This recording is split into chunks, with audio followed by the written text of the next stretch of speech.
নমস্কার। বৈচিত্র্য কথায় সকল শ্রোতা বন্ধুকে জানাই সাদর আমন্ত্রণ।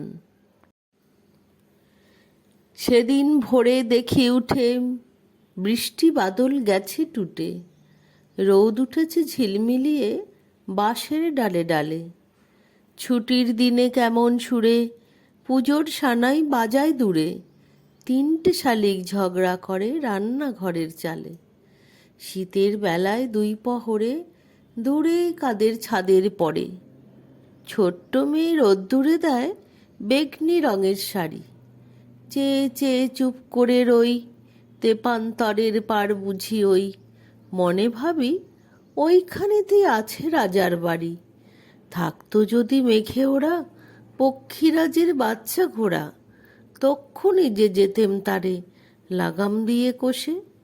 যেতে যেতে নদীর তীরে ব্যঙ্গমা আর ব্যঙ্গমীরে শুধিয়ে নিতে মামি গাছের তলায় বসে।